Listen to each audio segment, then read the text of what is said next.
افطاری کے وقت لذت ہے نا، لذت، یہ بھوک اور پیاس ختم کرنے کی لذت نہیں ہوتی،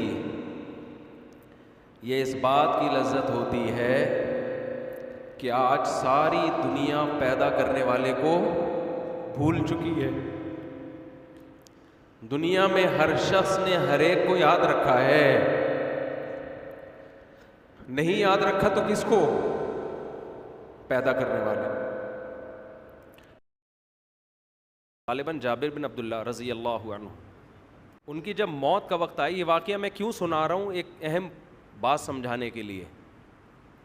ان کی جب موت کا وقت آیا نا تو وہ رونے لگے۔ لوگ سمجھے کہ شاید موت سے ڈر گئے ہیں، پوچھا کہ آپ کیوں رو رہے ہیں؟ کہنے لگے میں خدا کی قسم موت کے ڈر سے نہیں رو رہا، مجھے رونا اس بات پہ آ رہا ہے کہ میں اللہ کو خوش کرنے کے لیے، اللہ کو راضی کرنے کے لیے گرمیوں میں روزے رکھا کرتا تھا، شدید پیاس برداشت کرتا تھا، کس کے لیے؟ اللہ کے لیے، شدید بھوک برداشت کرتا تھا۔ یہ لذت مجھ سے ہمیشہ کے لیے چھوٹ رہی ہے، کیونکہ آگے تو جنت ہے، جنت میں تو اللہ ہمارا اکرام کرے گا، ہم تو اللہ کے لیے کچھ نہیں کریں گے جنت میں۔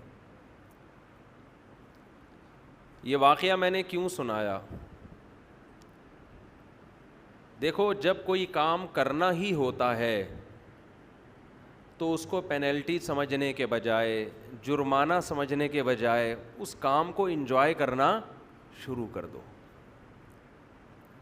صوفیہ کرام کے ہاں جو ہے نا، صوفیہ کرام جو بھی لوگوں کے دلوں پہ محنت کرتے ہیں، جتنے بزرگان دین گزرے ہیں، ان کے ہاں اصلاح کے 2 طریقے رائج ہیں۔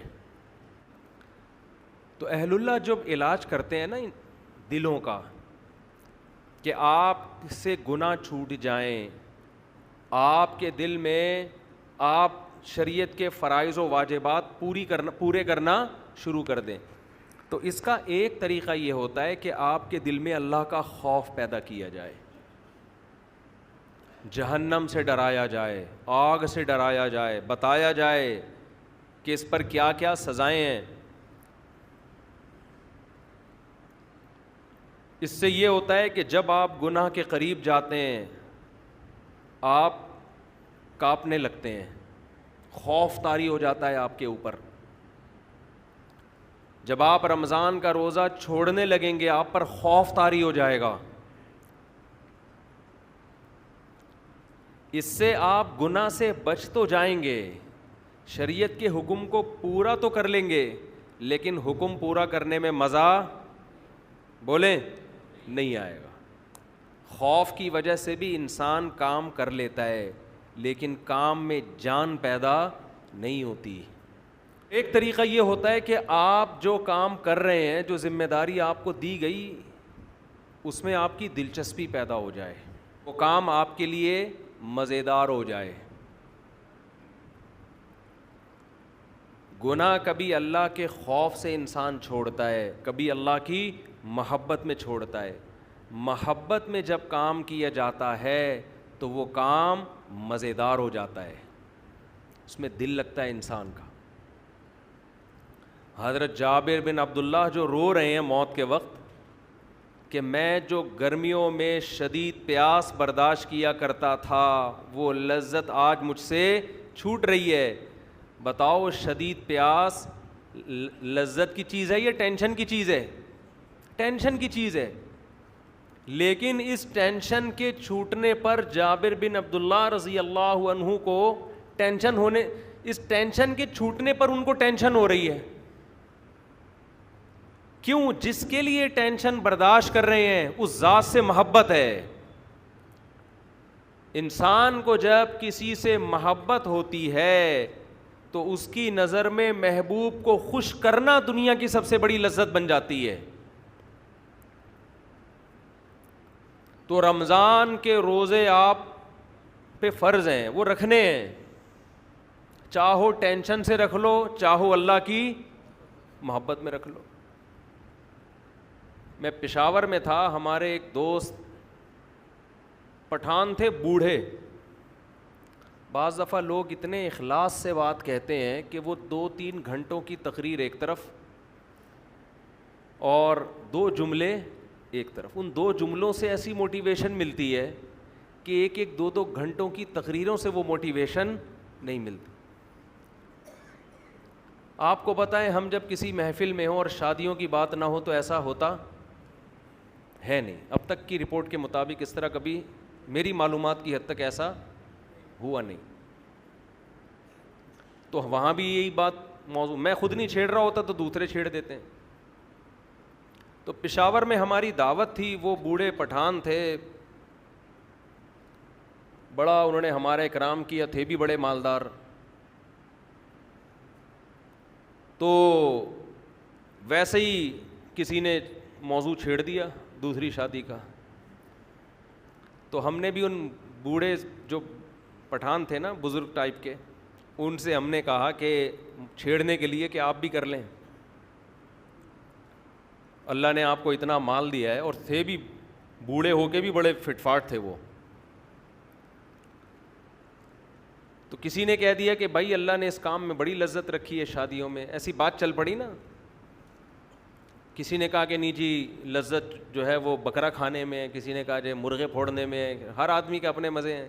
کسی نے کہا کہ جی انڈیا پاکستان کا میچ دیکھنے میں. وہ بزرگ نے بڑی زبردست بات کی, مجھے کہنے لگے مولوی صاحب لذت اللہ نے صرف 2 چیزوں میں رکھی ہے. لذت اللہ نے صرف, بولو, 2 چیزوں, ایک اپنی راہ میں لڑنے میں اور ایک روزہ افطار کرنے میں.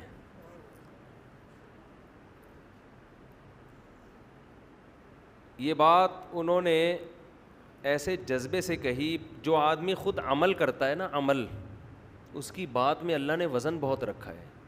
شو مارنے کے لیے تو کوئی بھی کچھ بھی کہہ دے, گورنمنٹ کی طرف سے کوئی پابندی نہیں. آج کل بڑے بڑے موٹیویشنل اسپیکر پڑے ہوئے ہیں, ایسی تقریریں کر رہے ہوں گے, آپ کو لگے گا ان سے زیادہ نیک آج تک اس کائنات میں پیدا ہوا ہی نہیں. لیکن جب آپ ان کے پاس جاؤ تو 5 منٹ بات کرنے کے بھی پیسے مانگتے ہیں وہ. ان سے بولو نا کوئی نصیحت کر لو, کہہ رہے 50 روپے یہاں رکھ, پھر نصیحت کروں گا میں تجھے. مکمل پروفیشنل بن چکے ہیں, پیسہ, بزنس, کوئی خیر خواہی کا جذبہ ہے, اچھے بھی ہیں, اچھے لوگ بھی ہیں. تو اس نے جو دل سے یہ بات کہی نا, اس بات کو کہے ہوئے میرا خیال ہے 7-8 مہینے ہو گئے. اتنا مزہ آیا اس کے منہ سے یہ 2 جملے سننے میں, اتنا مزہ آیا کہ جب میں یہ بیان کرتا ہوں نا, تو بیان کرتے ہوئے مجھے اپنے جذبات پہ کنٹرول نہیں ہوتا. سوچیں اس نے کتنے اخلاص سے یہ جملہ کہا ہوگا. اس کی ساری عمر لڑائی میں گزری ہے, ساری عمر. اس نے کہا مزہ اللہ نے کس میں رکھا ہے, صرف 2 چیزوں میں. ایک خدا کی راہ میں لڑنے میں, دوسرا روزہ افطار کرنے میں. آپ کہہ سکتے ہو کہ روزہ افطار کرنے میں جو لذت ہے وہ کھانے پینے کی لذت ہوگی. میرے بھائی کھانے پینے کی لذت ہر بھوکے کو حاصل ہوتی ہے. کھانے پینے کی لذت ہر بھوکے کو, بولو, یہ تو انگریز کو بھی ہوتی ہے, بھوک کے بعد اس کو کھانا ملے گا, اس کو بھی بڑا مزہ آئے گا.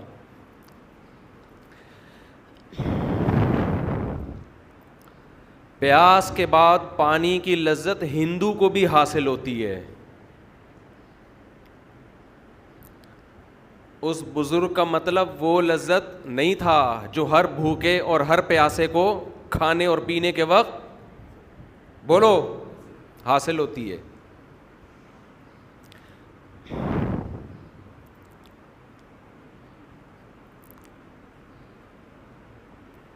یہ جو روزے دار کو افطاری کے وقت لذت حاصل ہوتی ہے. یہ وہ لذت ہے جس لذت کے حاصل کرنے کے لیے دل میں اللہ کی محبت کا ہونا بولو ضروری ہے.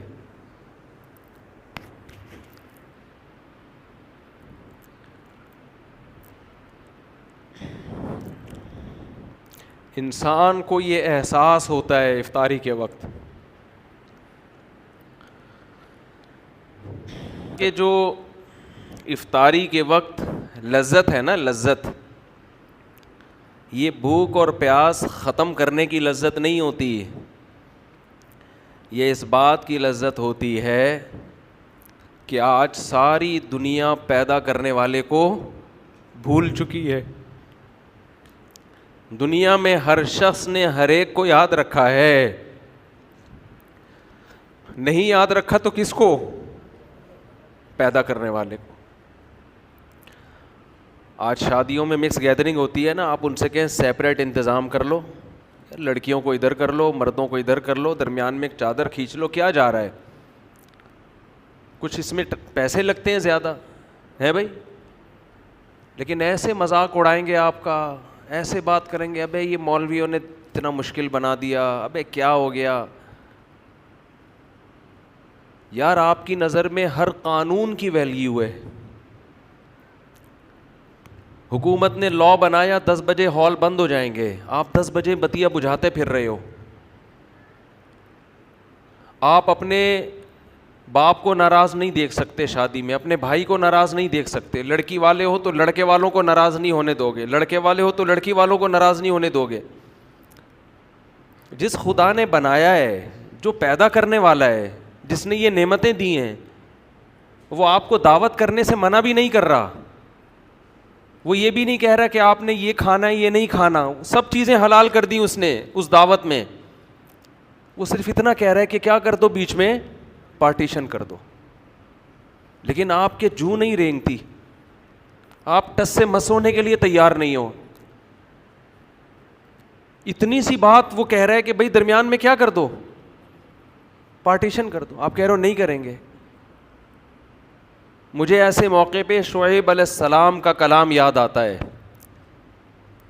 شعیب علیہ السلام نے جب اپنی قوم کو سمجھایا نا خدا کی نافرمانی چھوڑو، تو قوم جواب میں کیا کہتی ہے کہ لولا رہتک لرجمناک، تو ہمارے خاندان کا آدمی ہے، ہماری قوم کا آدمی ہے، ہماری زبان ہی ہے تیری، قوم بھی ایک ہے، اس وجہ سے ہم نے تجھے چھوڑا ہوا ہے. ہماری قوم کا نہ ہوتا مار دیتے تجھے جان سے. شعیب علیہ السلام نے کیا کہا؟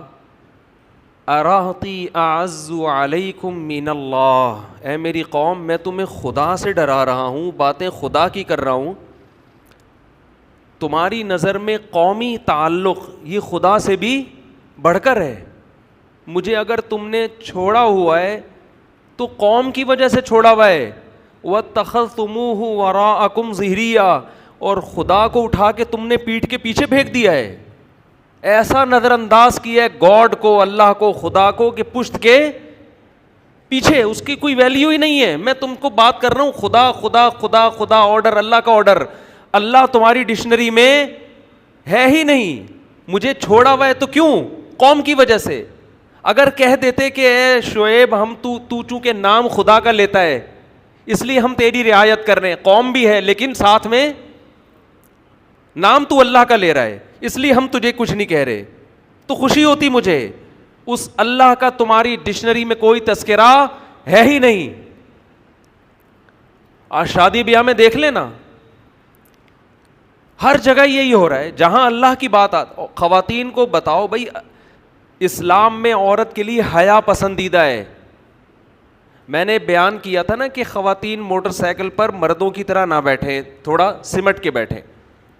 یہ ٹھیک ہے چادر کے الجھنے کا خطرہ ہوتا ہے بائکوں میں، تو سمٹ کے بیٹھیں. ابھی ایک برقع آ گیا کسی خاتون کا، بھائی سمٹ کے بیٹھیں، کپڑے کو لپیٹ کے بیٹھیں تاکہ، اور چین کور بھی لگائیں بائکوں میں تاکہ یہ نوبت نہ آئے. اتنا مذاق اڑایا. اسلام حیا کو پروموٹ کرتا ہے، حیا کو. حیا کس میں زیادہ ہے؟ دیکھنے میں کس میں حیا زیادہ نظر آ رہی ہے؟ مردوں کی طرح بیٹھنے میں، یہ خواتین عورتوں کی طرح بیٹھیں، حیا کس میں نظر آ رہی ہے؟ مگر حیا آج ڈکشنری سے، کیونکہ اللہ چاہتا ہے نا، شرم اور حیا کس کا حکم ہے؟ اللہ کو. تو اس کو کوئی اس پہ جو نہیں رینگتی. مثالیں دی جاتی ہیں جو اونٹ میں صحابیات ایسے بیٹھا کرتی تھیں. اونٹ میں تو ایسے بیٹھنا ممکن نہیں تھا، دونوں پاؤں ایک طرف کر کے. آج بھی ہم نے علماء بزرگوں کو دیکھا ہے کہ وہ اپنی خواتین کو دونوں پاؤں ایک طرف کر کے بٹھاتے ہیں. اس میں حیا زیادہ ہے.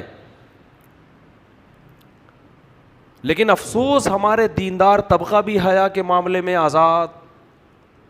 قرآن حیا کی تعریف کر رہا ہے کہ موسیٰ علیہ السلام کے پاس جب 2 لڑکیاں آئیں ان کو بلانے کے لیے، فجاءت احداہما تمشی علی استحیاء، قرآن کہہ رہا ہے ان میں ایک لڑکی آئی حیا کے ساتھ چلتی ہوئی.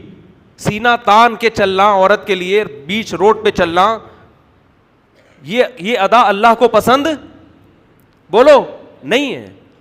آپ عورت کی آزادی کے نام پہ بے حیائی پھیلا دو، آپ کی مرضی ہے. پیدا کرنے والا اس عمل سے خوش بولو نہیں ہوگا. آپ اپنی ڈکشنری سے اللہ کو نکال دو، پھر جو چاہے کرو. ایک صاحب مجھے ایک یورپ کے ایک کنٹری کے بارے میں بتانے لگے کہ وہاں آزادی بہت ہے، بہت آزادی ہے، ہر ایک کے حقوق ہیں، جو چاہے کرو، کتنے اچھے ہیں. میں نے کہا آپ کی اور میری نظر میں بہت اچھے ہیں، اللہ کی نظر میں بالکل بھی اچھے نہیں ہیں. کیونکہ ان آزادی کی وجہ سے انہوں نے جن گناہوں کو حلال قرار دے دیا ہے نا، ہومو سیکشولیٹی کو، زنا کو، لڑکیوں سے آپس میں تعلقات، ان چیزوں کی وجہ سے اللہ کی نظر میں وہ بالکل بھی اچھے نہیں ہیں. یہ تو وہ عمل ہے جس سے اللہ نے قوم لوط کو اٹھا کے پٹخ کے مار دیا. جس قوم نے اپنی ڈکشنری سے گاڈ کو نکال دیا، خالق کو، خدا کو نکال دیا، وہ میری اور آپ کی نظر میں بہت اچھا ہے، بنانے والے کی نظر میں اچھا نہیں ہے. بنانے والا نہیں پسند کرتا اس کو. تو مت تعریفیں کیا کرو ایسی قوموں کی جنہوں نے خدا کو وراکم ظہریہ، اپنی پشت کے پیچھے پھینک دیا ہے. اور اگر تعریف کیا کرو پھر دعا کرو تمہارے بچے بھی ایسے بن جائیں، تمہارے بچے بھی ایسے بن جائیں. ان ملکوں میں جائیں، ان کو اتنی آزادی ملے کہ وہ بھی لڑکوں سے بدفعلی کریں، اور جب آپ انگلی اٹھاؤ تو بولے کہ یہ ہیومن رائٹس ہیں. اپنے بچوں کو ایسا بنانا چاہتے ہو تو اس کلچر کی صبح و شام تعریفیں کیا کرو. بولے بہت اچھے، ماشاء اللہ، ویل ڈن بیٹا، آزاد ہے، کوئی روک ٹوک نہیں ہے. تو میں یہ عرض کر رہا تھا کہ ایسے دور میں جب اللہ کو ڈکشنری سے نکال دیا گیا، اللہ کو لغت سے نکال دیا گیا، ایسے موقع پہ کوئی صبح سے لے کے شام تک بھوک اور پیاس کو برداشت کرے، اور ایک دن نہیں، ایک دن، پھر دوسرا دن، پھر تیسرا دن، پھر چوتھا دن، پھر 5واں دن، پھر 6واں دن، تو افطار کی لذت میں صرف بھوک ختم کرنے کی لذت نہیں ہے. اصل لذت یہ ہے کہ جس خدا کے لیے صبح سے شام تک قربانی دی، وہ خدا ہماری اس افطاری پر بھی ہم سے خوش ہو رہا ہے.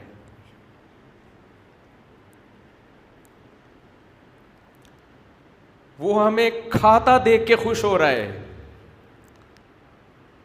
تبھی تو ہمارے نبی صلی اللہ علیہ وسلم یہ دعا پڑھتے تھے، کیسی پیاری دعا، ذہب الظما، شدید پیاس کے بعد جب روزہ افطار ہو، فرماتے تھے نبی صلی اللہ علیہ وسلم کتنی لذتیں اللہ نے دے دی.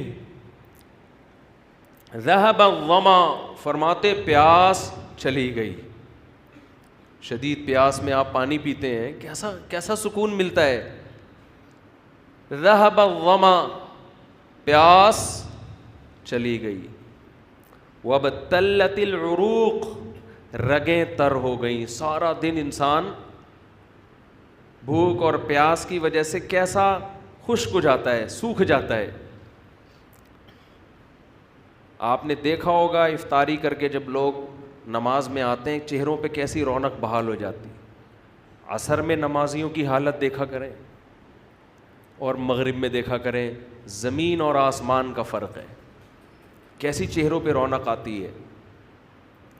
ذہب الظما، فرمایا پیاس چلی گئی، وابتلت العروق، رگیں تر ہو گئیں، یہ مادی نعمت ہے۔ اور آگے فرماتے ہیں وثبت الاجر ان شاء اللہ، اور اللہ نے چاہا تو صبح سے لے کے اب تک اللہ کے لیے جو ہم نے قربانی دی ہے وہ اجر ہمارا ثابت ہو گیا، وہ اجر اللہ نے اپنے ہمارے اعمال میں لکھ دیا۔ مزے ہی مزے، لذتیں ہی لذتیں،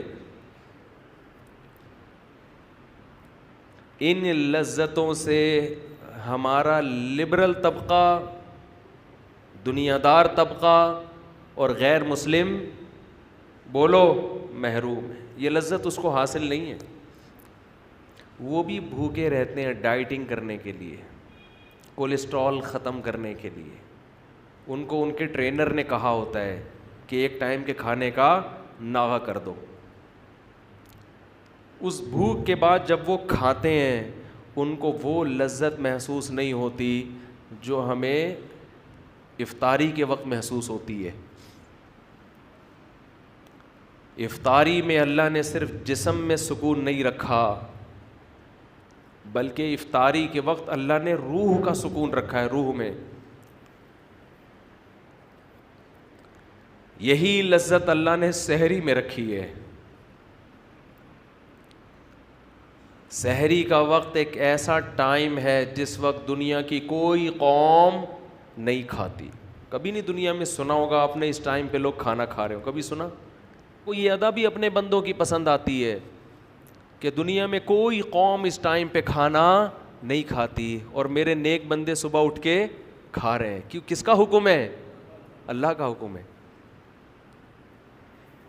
کلوا واشربوا حتى يتبين لكم الخيط الابيض من الخيط الاسود من الفجر، اللہ نے فرمایا کھاؤ اس وقت تک جب تک سفید دھاگا سیاہ دھاگے سے ممتاز اور جدا نہ ہو جائے، یعنی صبح صادق طلوع نہ ہو جائے۔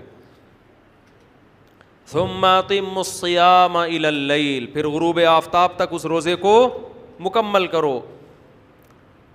اے اللہ بہت مشکل حکم ہے، پوری روٹین تو نے ہماری چینج کر دی۔ اللہ نے تسلی دی، ایام معدودات، پورے سال کے لیے نہیں کہہ رہا، گنے چنے دن ہیں، گنے چنے، انگلیوں پہ گن سکتے ہو، اس سے زیادہ تمہیں میں مکلف نہیں بنا رہا۔